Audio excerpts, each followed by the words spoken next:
Hey everybody, it's Jason from the Texas Gun Vault, and today I'm coming to you with another field strip video. And man, is this firearm on the table today a real special one. We have a Taran Tactical Innovations Sand Viper. Yeah, this thing is like the Rolex watch of 2011 pistols. Isn't that absolutely beautiful? This thing is a very expensive gun and it shoots like a dream. Yeah, so I wanted to do a field strip video on this because I wanted to show you some awesome machining that they do on this slide, but also talk about something about the reassembly that I found was actually a little bit trickier than your standard 2011. But for the most part, it comes apart and reassembles like a standard 2011. So the only tool we're really going to need for this is going to be the famous 2011 disassembly tool that I made myself, a paper clip that I bent into this shape right here. So yeah, it's a really expensive tool. I'm just kidding, obviously. But we're going to start by dropping the magazine, ensuring that there is no ammunition in there. We want to be as safe as possible. We'll set that magazine aside. Then, of course, we will safety check the gun. We will ensure that there is no ammunition in the chamber, and it looks like we are clear. So now the first thing we're going to do is pull the slide back, and we're going to lock it open. And now we're going to take the 2011 disassembly tool and we're going to go through the front, and if you notice there's a little hole on that guide rod, and we are going to put that little bent area of the paper clip into it.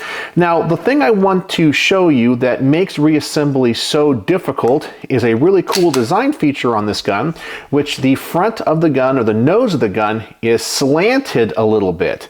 And that means when you put these tools into the guide rod, when you're trying to reassemble them, they're actually at an angle, and it makes it a little bit harder to align everything. But let's go ahead and get this thing disassembled first. Take this tool, go in through the front, and I will put that bent part through that hole. Then I can release the slide, and now the pressure is off that spring. So now I'm going to pull the slide back to where it lines up with the disassembly notch, just like a standard 1911.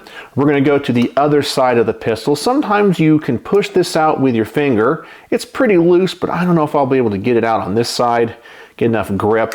Sometimes I'll take like a little cleaning rod and I will just push that through just a little bit more, and hopefully that gives me enough gripping surface to pull out that slide stop, and then we will set that aside. At this point, we can take the slide assembly off of the receiver or the frame. We can set the frame aside. Now we got the barrel, the recoil spring assembly, and the slide. So we're going to pull the recoil spring assembly out through the back, and so you can make sure you guide this little tool through the front of the firearm, just like that. Set that aside and do not take out that paper clip. Otherwise, you got to recompress that spring.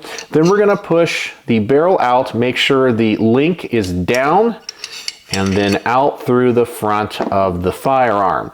And what I really wanted to show you is I have never seen this type of machining on a 2011. Besides these awesome cocking serrations, take a look at the front dust cover here. Yeah, that is unique.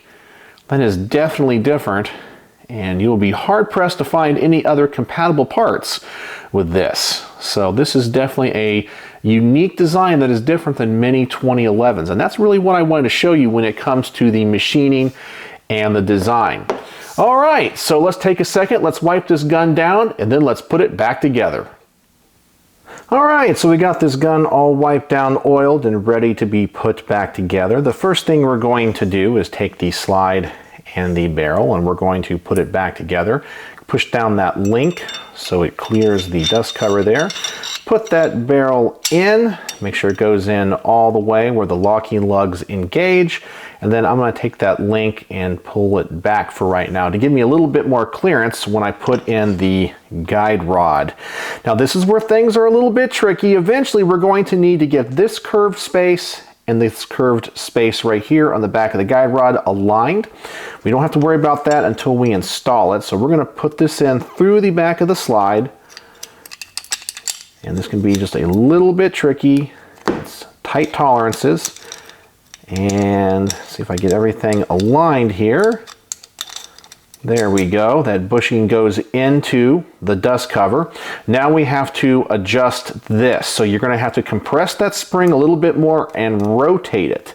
That's really important that it stays in that position there where that curved surface mates up or aligns with the contour of the barrel.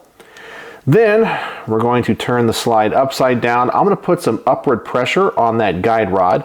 Make sure this link is in the downward position. I will now put the slide back onto the frame. Hopefully everything stays aligned.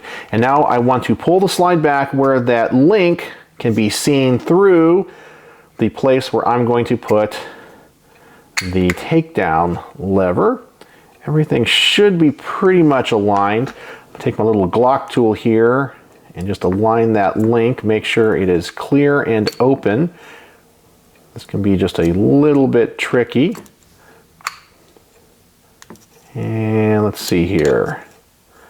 We are good. So now I can see through it clearly. I will install the takedown lever or the slide stop, and it should pop right in when I bring it back to the disassembly notch, which is right there, and pop it in.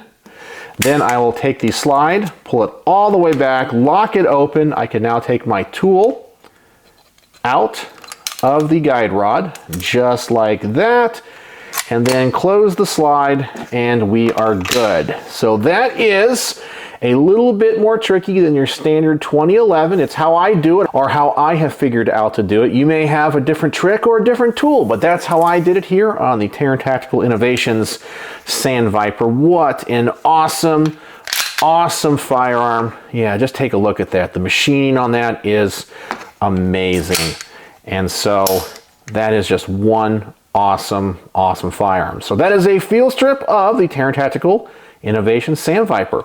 So I hope this helps somebody in the future, or if you don't own a Sand Viper, maybe you thought this was interesting because it's definitely a rare and different gun that's really expensive.